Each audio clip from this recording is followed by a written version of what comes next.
क्या आप जानते हैं कि दुनिया की पहली मिसाइल टीपू सुल्तान ने बनाई थी? मैसूर के नवाब टीपू सुल्तान ने भारत के लिए जो किया वो आज तक कोई नहीं कर पाया। टीपू सुल्तान के शासनकाल में भारत सैन्य शक्ति के मामले में दुनिया का नंबर 1 देश बन गया था। टीपू सुल्तान की हुकूमत में बंगाल दुनिया का सबसे अमीर राज्य था।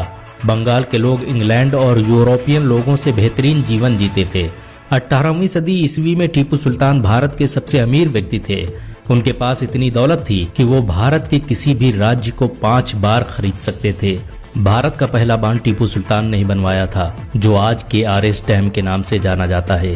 टीपू सुल्तान के दौर में भारत रेशम पैदा करने वाला दुनिया का सबसे बड़ा देश था। उनकी हुकूमत में बनाए गए कपड़े फ्रांस, रूस, जापान और इंग्लैंड में बेचे जाते थे।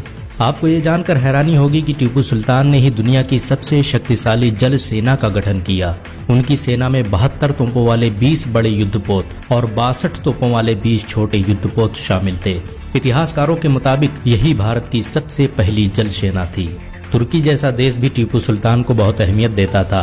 अंग्रेजों से लड़ने के लिए टीपू सुल्तान को जब सैनिकों की जरूरत महसूस हुई तो तुर्की ने उसकी बहुत मदद की। यहाँ तक कि उसने अपने एक्सपर्ट भेजे जो भारत आकर टीपू सुल्तान की सेनाओं को प्रशिक्षण देते थे। तुर्की के खलीफा सुल्तान हामिद प्रथम ने जब मक्का और मदीना में निर्माण कार्य शुरू किया तो टीपू सुल्तान ने भी भारत से पैसे भेजे। अंग्रेजों का मुकाबला करने के लिए टीपू सुल्तान ने न सिर्फ रॉकेट टेक्नोलॉजी का आविष्कार किया बल्कि जंग करने के नए तरीके भी खोजे। उन्होंने फतहुल मुजाहिदीन के नाम से एक किताब लिखवाई जिसमें युद्ध करने के तरीकों के बारे में बताया गया था। ये किताब युद्ध नीति पर लिखी जाने वाली भारत की पहली किताब थी। परमाणु बम का आविष्कार करने वाले डॉक्टर एपीजे अब्दुल कलाम के मुताबिक टीपू दुनिया का पहला व्यक्ति था जिसने रॉकेट टेक्नोलॉजी पर काम किया।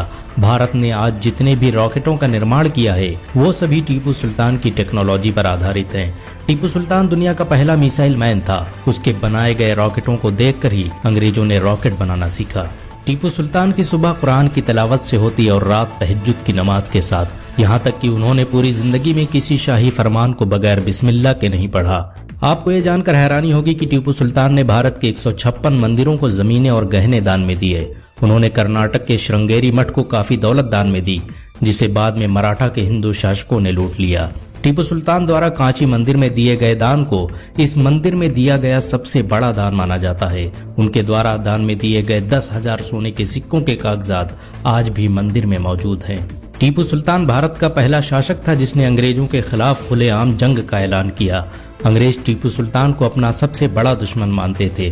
जब टीपू सुल्तान जंग लड़ते हुए शहीद हो गए तो अंग्रेज जनरल ने उनकी लाश पर खड़े होकर कहा कि आज से हिंदुस्तान हमारा है। टीपू सुल्तान ने कभी अंग्रेजों से समझौता नहीं किया। वो अक्सर कहा करते थे कि मेरी जिंदगी अगर इस देश के काम आ जाए तो इससे बेहतर और क्या होगा। टीपू सुल्तान भारत की हिफाजत के लिए शहीद होने वाले पहले शासक थे। मरते वक्त उनकी जुबान से कुरान की आयतें जारी थीं। भारत में आज भी हजारों टीपू सुल्तान हैं जो इस देश के लिए अपनी जान भी दे सकते हैं। अगर एक मुसलमान होने के नाते आपको गर्व महसूस हुआ हो तो इस वीडियो को लाइक और शेयर जरूर करें। ऐसी और वीडियो को देखने के लिए हमारे चैनल को सब्सक्राइब करें, घंटा जरूर दबाएं। अगर आप यह वीडियो फेसबुक पर देख रहे हैं तो हमारे पेज इंडियन मुस्लिम को जरूर लाइक करें।